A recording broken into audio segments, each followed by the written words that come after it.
If you're feeling stress and overwhelm, do you know that there are ways to build strong foundations to move through that? And simple tools you can even do in the secrecy of under your desk. You can learn these in this episode. You're listening to the Dynamic Women podcast.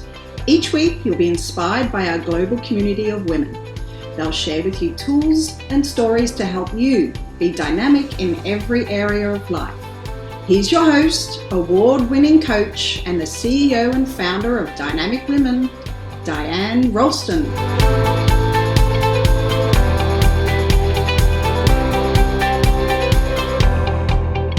Hello, lovely Dynamic Women, and welcome to the Dynamic Women podcast. I am Diane Ralston, your host, and I have the most lovely dynamic woman here, Meredith Dawson. Hello, Meredith. Hello. Hi. I'm so excited to have you here today because, in recent events, I live in North Vancouver, BC. I know you do as well.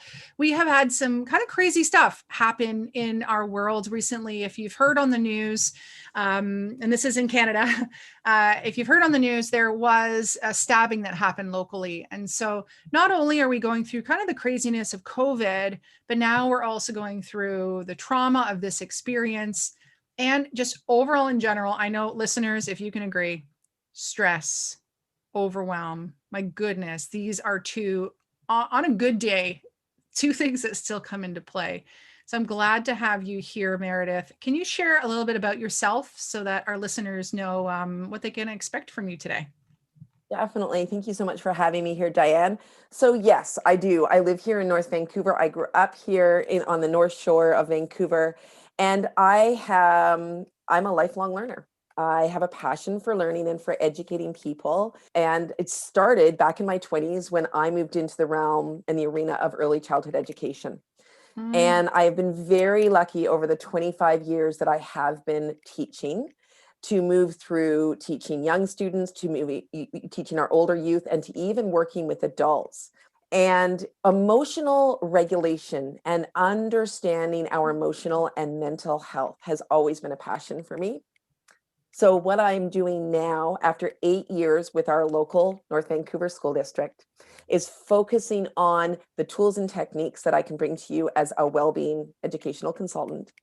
And I like to call myself a well-being warrior because we all can live a thriving life if we have the right tools and techniques to, like you said, support us moving through everyday stress and overwhelm, small traumas, big traumas, all of those things that we encounter as we navigate life. Yeah, awesome. And I know we've connected through some mastermind groups and other networking things. And so it's just so cool to be able to have you come and share with my audience here. Now, you mentioned being a well-being warrior. Now, when did that begin and what does that even mean? Because you started as a classroom educator. So how did that transition happen and what does it all mean? I did. And I use the term well-being warrior in my, my personal circles, and well-being educational consultant, and an advanced EFT practitioner is my actual official title as well with my skill set. But it did. My journey began educating young people. And 8 years ago, when I moved into the North Vancouver School District, I had the opportunity to not only be supporting my families and my children in my classroom, but also the families and children in the rest of our school and my peers in the school staff. And what I distinctly started to notice was there are a lot of support systems for our families and our children who have diverse learning needs, IEPs, all of those things. Yeah. But what about our everyday kids? What about our everyday families? What about the teachers who have to walk through the doors, unpack all of their family stuff, leave it in the car if they can, and walk into a classroom and serve our communities with the best of what they have? And back in 2018, I was very lucky to view a film called Resilience, which comes out of the United States.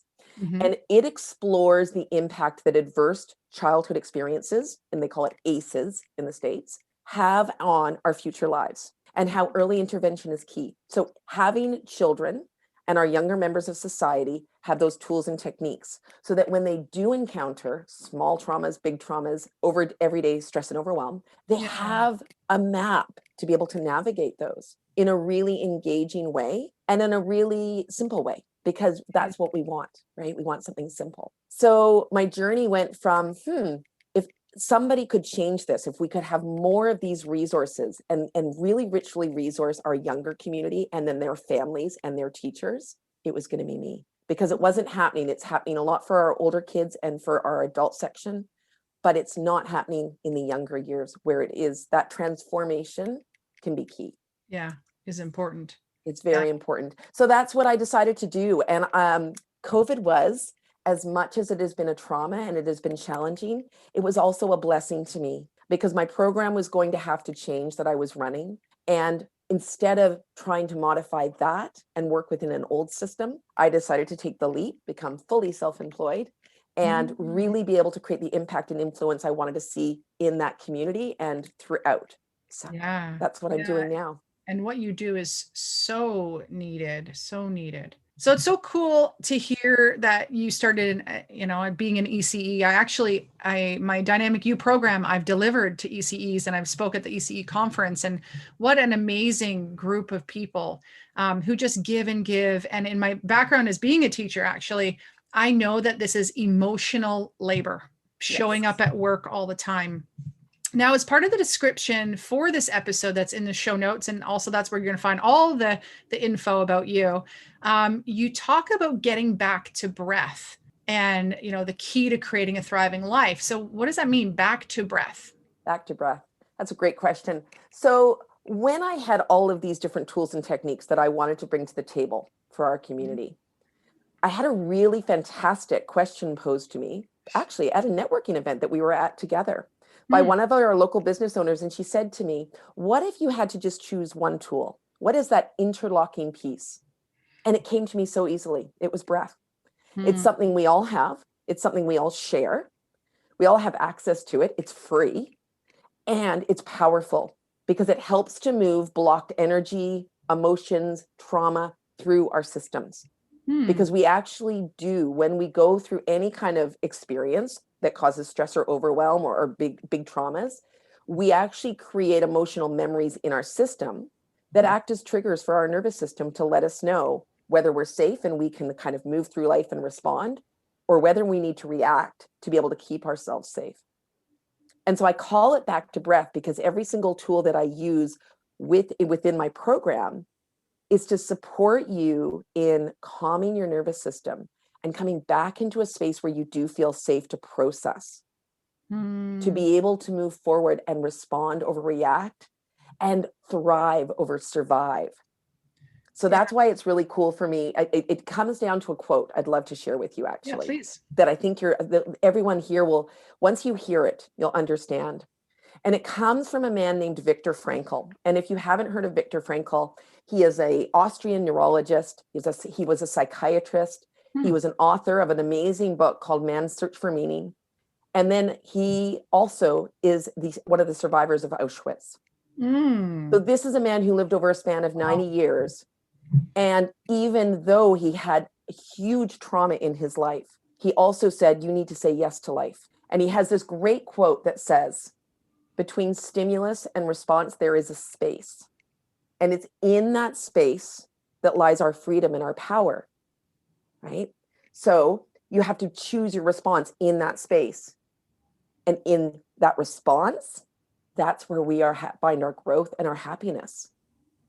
We don't find it outside of ourselves, because then it's dependent on so many external conditions that we have no control over. Yeah. True. But he didn't allow what happened to him in all the traumas in his life to impact his ability to go within, to get quiet and create that space to be able to move forward with clarity, confidence, and joy, is what I like to say. That's how you support you in doing with all these tools. Yeah. So listeners, you catching this? Simplest thing, breathe.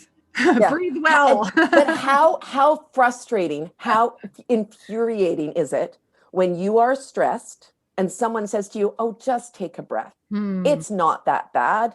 Just calm down. How many times a day do we hear someone saying that to us and it triggers us further? Or we say it to our children and we know what kind of response we end up getting when we say that to them. And so if you could, a little bit of background, just so that you understand, is that when our bodies are in a stress response, it's like a computer has gone offline. The logical part of our brain is no longer functioning. The most ancient part of our brain, the amygdala, has taken over. And it's telling us we need to freeze, we need to flee, we need to fight. We might even need to faint and play dead because we're in danger. We're not safe. But you have ways and tools that we can use to calm your nervous system, to interrupt those messages. And then you can move into a space where you can take a breath and you can heal and you can find a different way forward. Yeah. But in that moment, you can tell yourself, just breathe. That's all I need to do right now. And I know sometimes, in the night when I wake and I'm like, oh, I can't get back to sleep, my head's going, I keep saying, just breathe, focus on my breath, come back to simplicity. But I know the other major tool that you use is EFT tapping, and you've mentioned that. Yes. But what does EFT mean? This is, a thing that I learned about some years ago, but some people's like, what is EFT? What is tapping? And how does it have an impact on our well-being? Yeah. So EFT tapping is one of the 7 tools that I use. And I say it's probably the most transformational and like central tool that I use, because what it allows us to do is have some control over the situation, right? And it's really interesting because it's a combination of talk therapy, which a lot of us have experienced, but also physically tapping on specific points on our body. And we use the acupressure points. And the reason we choose to use those is because that's actually the electrical pathways for all the messages that go from our brain to the different parts of our body. So when you think about a stress response, you can move very quickly from having a great day, you have a nice coffee, you're driving along, the sun is shining, and someone cuts you off. And even though you've been having a great day, you might get angry and feel offended, feel endangered. Yes. Your body experiences that before your brain even has a chance to process it. It's that quick. What happens is for people who can't see me, who are listening on the radio, I have my palm up and my thumb folded into my palm. And that thumb is the amygdala. Now, your 4 fingers, if they were to curl around and give that thumb a nice warm hug, that's your prefrontal cortex. Yeah. That's your logical brain. But the minute that you go into a stress response or overwhelm, your 4 fingers flip up, your brain goes offline, and the amygdala is only concerned with your survival and with sending those messages that you are stressed and that you need to react, not respond. Yeah. What tapping allows your body to do, which is so beautiful, is it's called emotional freedom technique. And what it does is it allows you to calm your nervous system and have the freedom of experiencing your emotions without feeling threatened, without feeling unsafe. So that is our goal, is always to create that safe space. Sorry, yeah. What was? I was saying, and to stop us from flipping the bird and yelling some swear words. And amplifying the situation. Amplifying the experience for ourselves, because we call them in the realm of energetic work emotional hooks. Because by now that person has driven away and you're still yelling at them, and the only person experiencing all that stress and all of the cortisol ramping up in our system physically, tapping actually physically decreases your cortisol, slows your heart rate, resets your respiratory rate, lowers your blood pressure, and it resets or interrupts those messages, those pain loops that we get into. Because a lot of the times we can be triggered by things in life and we think, well, why did that trigger me? And it might be something that happened all the way back when you were in utero. Wow. Our bodies remember. Yeah. And so it's an interesting thing. It's a survival technique, but we can use tools and techniques to be able to take control of that response. Yeah. And then we can really gain some clarity around it, which is what allows us to move forward with confidence, which allows us to embrace joy, even when, like you spoke to, the experience that we had recently here in our hometown. Yeah. Even though it impacted us so immensely, we can still find joy in life. Yeah. Right. And that's really important. Yeah. And I don't know if now is a good time to maybe show or explain some tapping. And for our listeners on the podcast, please know that all of our episodes, at least most of them, I put on YouTube. So you can search for the Diane Ralston channel and subscribe there, and you'll be able to actually watch Meredith do some of this tapping. And otherwise, if you're listening to the podcast, that's fantastic. Meredith will explain how she does it so that you can do it as well. And walk it through. You can also go to my Instagram, Aspiring Thriver, where I have I have some great videos up there where I am doing tapping. And so you can just insert your own words and insert your own experience. And that's the beautiful thing about it. Or connect with me and I can kind of guide you through the experience so you can take that toolkit with you. So yes, it's always a good time to do some tapping. And so, like I said, we have acupressure points. And the beautiful thing is we have them all through our body. So we even have them as small as on the inside of our fingertips. So as you said, Diane, under the desk at work, in the car. I only knew that because you talked to me about it before. I did, but that's okay. And that's one of my favorites. I call it my magic fingers when I do this with kids and even professionals, because if you're at a staff meeting or a corporate meeting and somebody is triggering you, you could pop your fingers under your desk and just tap. You can even use one hand and tap on the opposite hand if it's easier for you.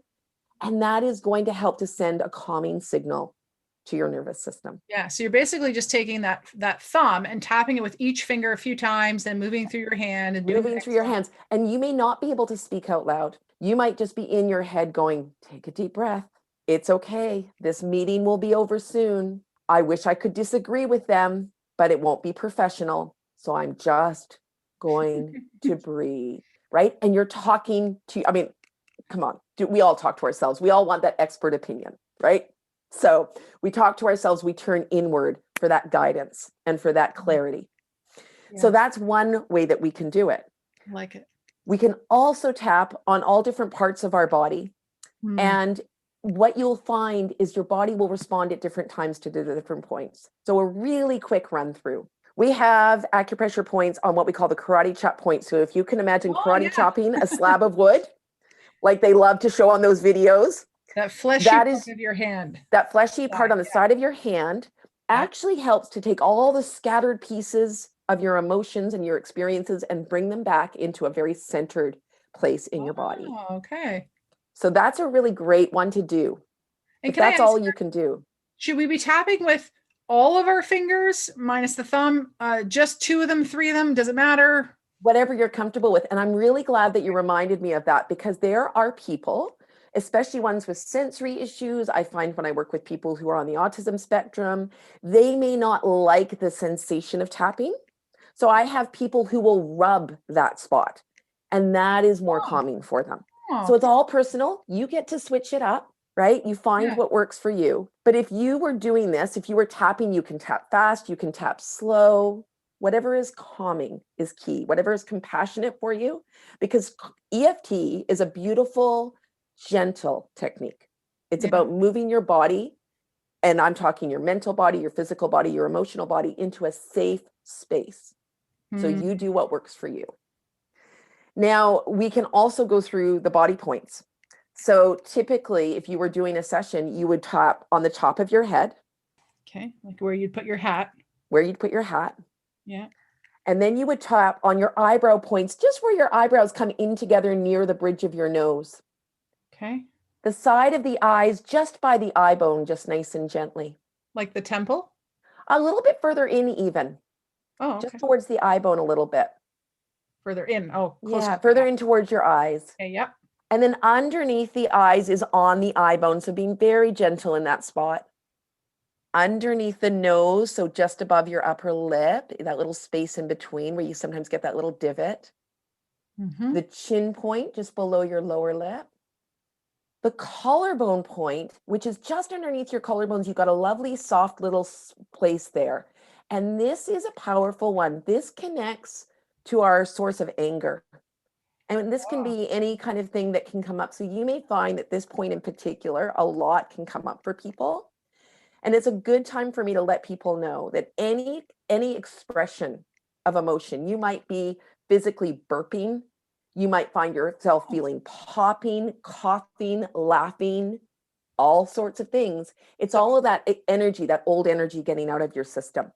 So we're actually releasing it by doing this. And so having the emotional response, though, because I've had this with acupuncture, you have this, you're like, all of a sudden I started crying and I don't know why, or I got really tired, or I got really happy. It's just that movement of the energy. And so don't try to explain it or understand it. Just be like, just Be go with it. compassionate and kind with yourself. And Okay.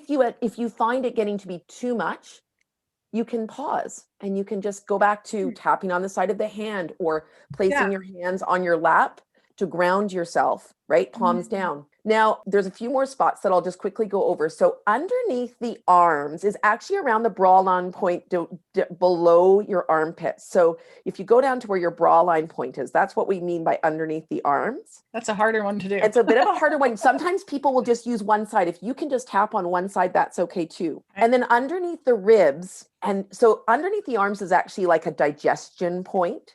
So it helps us to digest our experiences. Underneath the ribs is over top of the liver.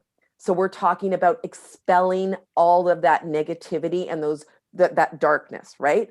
So you're really getting rid of it from our bodies, detoxifying. And then the final point is our two wrists together, because there are acupressure points in here that actually run down your meridians of energy. That help to support your emotional heart space, your respiratory rate, and your circulatory rate, right? Your blood pressure. So if you are finding yourself really stressed and heightened, this can be a really gentle one just to do, because it's going to help to lower those signals and soften them. But like you said, it creates that space. It gives you an outlet for your experience and for your emotions, which are all messages that our bodies need us to listen to. Right? So I'm going to invite you, Diane, to share something, if you feel comfortable doing this, that triggered you in the last, say, week or 24 hours. And it can be something simple. It doesn't have to be huge. It's often my kids leaving stuff on the floor. Great one. Or not everyday experience. Or like not getting ready. Where I'm like, really? You don't have your clothes on yet? And it's been an hour and you've asked them how many times, and they've asked you to stop asking because they don't need to be reminded. Exactly. You can hear I have 13 and almost 20, and I still go through those experiences with them, right? So that's a fantastic one. So if you are in the kitchen and you are like, I have told them so many times, and I'm ready to just walk out that door without them, or put them in the car with their pajamas on and forget it, they can deal with it, but you know that there's a better way. Well, I'd like there to be a better way, because I snap. Yes. And we all do, don't we? We all, when stress and overwhelm, we don't have that processing happening. And actually, because I've been doing this grief share program because my father passed away in August, and two words that have just been huge for me in having more grace with myself is the words emotional stamina. The idea that we don't have emotional stamina. And so I love what you're sharing, because I feel like this helps you to build more emotional resilience. The resilience is key. Resilience is one of my favorite words, because we want our children to be able to be more resilient, but we haven't learned maybe how in our time, because we are moving through the same school system that, from my understanding, that our children are, where there might be a deeper understanding of some things, but the school system was built in the Industrial Revolution almost 200 years ago. It's a process to get us through to the workplace from the time that we're 5. Which is incredible. And yet the optics on it and the lens on it is shifting, that we need a greater understanding of our social emotional bodies. Exactly. Because it does allow us to thrive, because we are able to respond. So if you were standing in your kitchen and you've asked your kids a million times and you know you need to be out the door, I'm going to invite you to just think about or feel where you feel that in your body. Well, when you were saying it earlier, I was starting to feel it right below my ribs in the middle. Okay, so our sternum, what we refer to as our sternum. So this is like a really key area for energy, right? And what's the sensation that you're experiencing there? Like a sick feeling. Okay. Like a tightness, a sick feeling. Okay. Like all the energy is coming from me and going like festering. Like a gripping and a festering. Oh, I love that word. Yeah, like and then it's like and then pow, like just like rah rah rah. Yeah, do that. Snap and explode. Yep. Now, and as you can see, I'm asking you for your words. Your experience is key. So everybody who's listening, it's your words. Yep. It's your words that matter. It's your experience. Your body needs to hear from you that you are seeing it, you are hearing it, and you're understanding it. Because as human beings, that's all we want, is to be seen, heard, and understood. And that's my goal with the work that I have, is to give people the empowering tools to be able to do that. Yeah. Right? And so we would just start with, on the side of the hand, you could go to the side of the hand and you could say, and this is called what we call a setup statement in the world of EFT. You could say, even though I have asked my kids 1,000 times, and then you repeat it back to me when we're working together. So even though I've asked my kids 1,000 times to put their clothes on and pick up their crap. And I love that you just inserted those words, because even though I didn't have them, you knew to insert them to be true to your experience. I am ready to snap. I'm ready to snap. I don't want our day to go this way. I don't want our day to go this way. I want to be the calm mom. I want to be the calm mom. And enjoy our day together. And enjoy our day together. But I can't do that if they're not listening. But I can't do that if they're not listening. And I love that you're laughing, because already you're getting that release, right? That shift in the feeling. And then you could say, even though I know I don't want to snap. Even though I know I don't want to snap. I can feel that sensation in my sternum. You can feel that sensation in my sternum. It's starting to grip. It's starting to grip. It's festering. It's festering. And it doesn't feel good. It doesn't feel good. Right here and right now. Right here and right now. I am going to honor how I'm feeling. I'm going to honor how I'm feeling. And give myself a minute to process. And give myself a minute to process. Excellent. And then we just go to the top of the head. And you could even not do the setup statements and just go to the top of the head and go, I'm so frustrated. I'm so frustrated. Eyebrow point. My kids aren't listening. My kids aren't listening. Side of the eyes. I've asked them 1,000 times. I've asked them 1,000 times. Underneath the eyes. Don't they understand we need to go? Don't they understand that we need to go? And underneath the nose, and that they can't walk out the door naked. No, they can't walk out the door naked. Chin point. And they can't leave stuff all over the floor. And they can't leave stuff all over the floor. Collarbone point. I'm so tired of asking them. I'm so tired of asking them. Underneath the arms. And every time I do, I just get madder. And every time I do, I just get madder. And then underneath the ribs, and my sternum gets tighter. And my sternum gets tighter.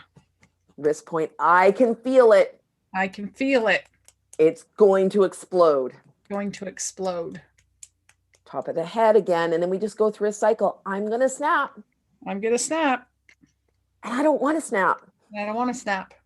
Side of the eyes. I just want to take a breath. I just want to take a breath.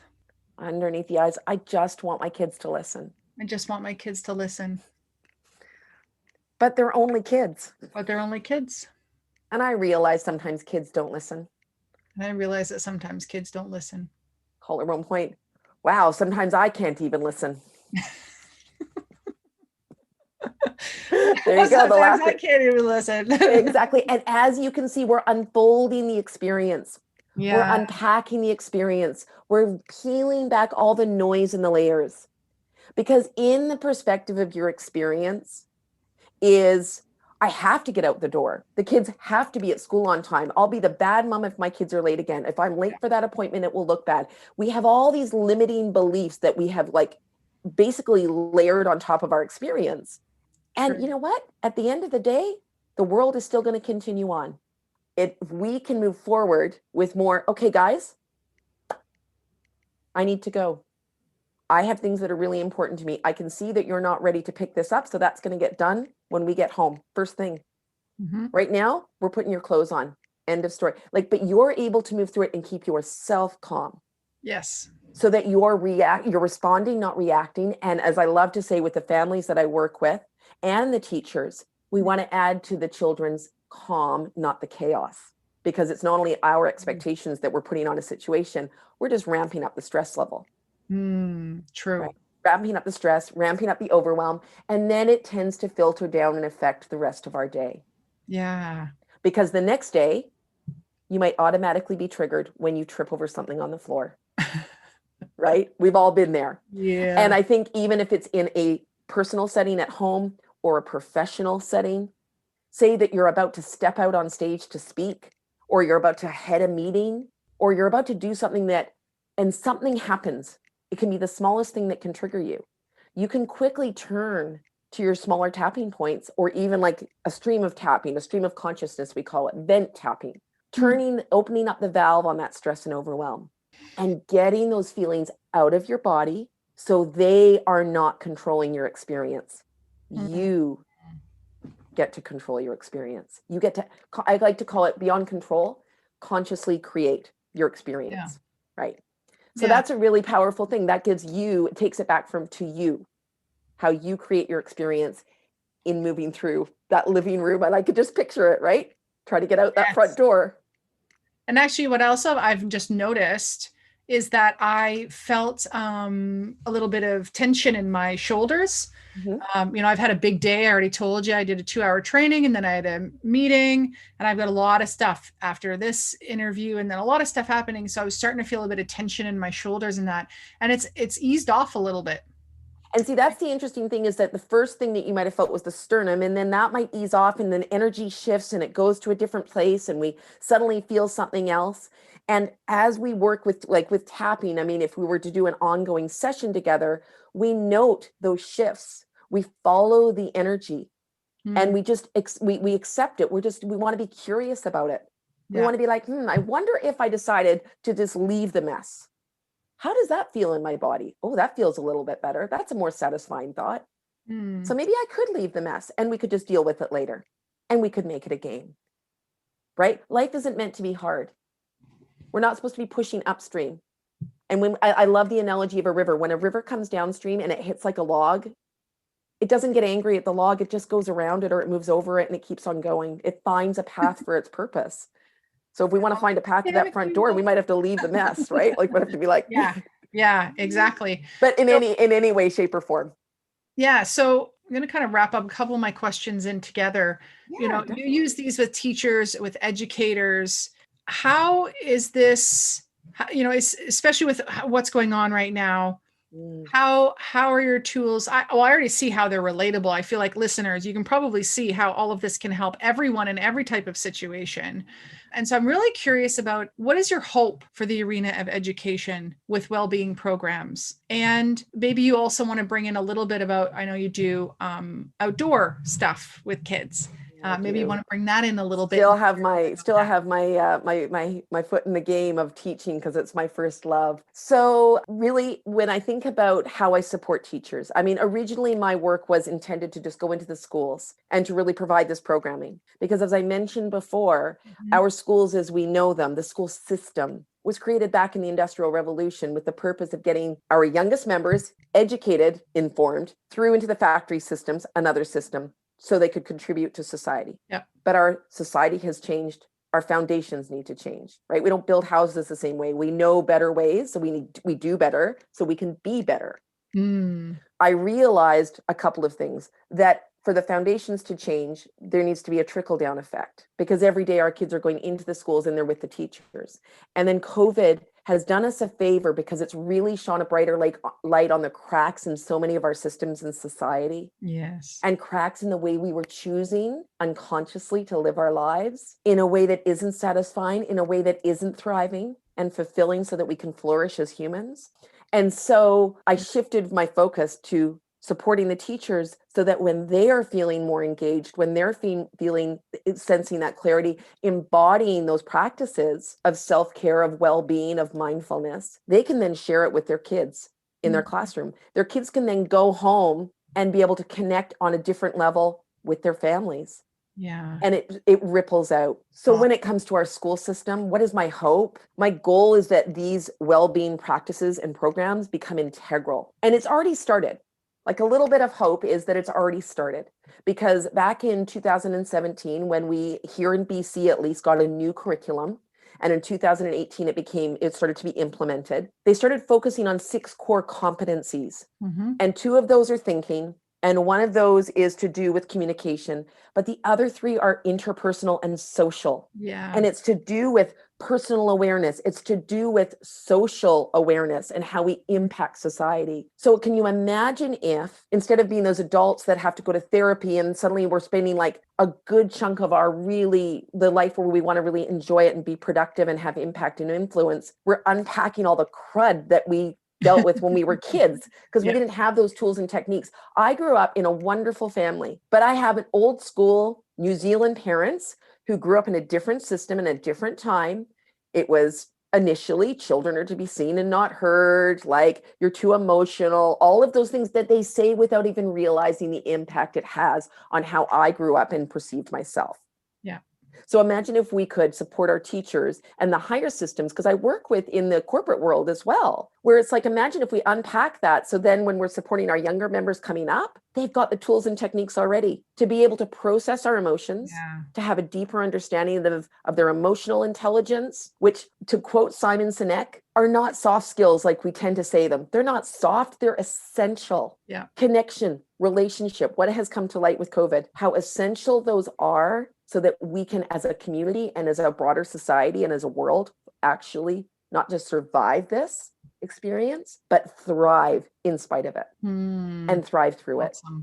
And so that I would say on a really good place is a really good place to just say, like, to me, if we can start to embody those things, that's going to transform not just education and that arena, but life as we know it. Awesome. So listeners, you got, the get back to your breath. You've got these tools, the secret tapping you can do under your desk. You also have the tapping process that you can talk through. And, Meredith mentioned she has a bunch of other tools. So go and check out her different social platforms, her website, all that stuff. It'll be in the show notes so that you can easily connect with her. And there's a gift there for them. If they go to my website, thrivinglifeco.com, which stands for Thriving Life Collective, because I believe we're all in this together. And if you do thrivinglifeco.com and you go to my services, scroll down to that bottom of that page and you'll see your free mini book, which are 3 simple steps to reconnect and de-stress. And these are things you can do every day, no matter where you are on the go. You can do them with your families and friends, and please share it. Because I think if that one little rock drops into the water, the ripple effect is going to be magnificent. Yeah, for sure. Well, I love the vision that you have and the work that you do with people. It's so necessary. So thank you for sharing. Thank you for taking me through one of the processes. That was really cool. I look forward to supporting you further, Diane. It's lovely connecting with other dynamic women like you. Oh, well, thank you.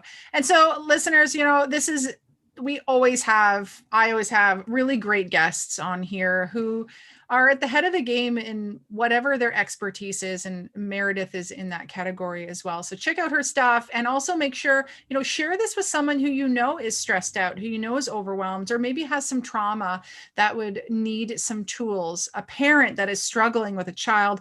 And as Meredith said in the beginning, just the regular, ordinary person. Everyone can use this in every type of situation. Trust me, we all get cut off in traffic one day or another. And make sure you hit subscribe and write a review. Your word gifts in your reviews really help to push me forward and to keep me motivated to be recording such great weekly material. So until next time, everyone, stay dynamic. Bye. Thank you, Dynamic Women, for joining us today. Please hop on over to iTunes to subscribe and leave us a review. Who do you know who needs to hear our message? We'd love it if you'd share our channel with your friends and family. If you're ready to be more dynamic, have more balance and more success, head over to www.dynamicwomenclub.com/free gift for your Key to Success book. Stay dynamic.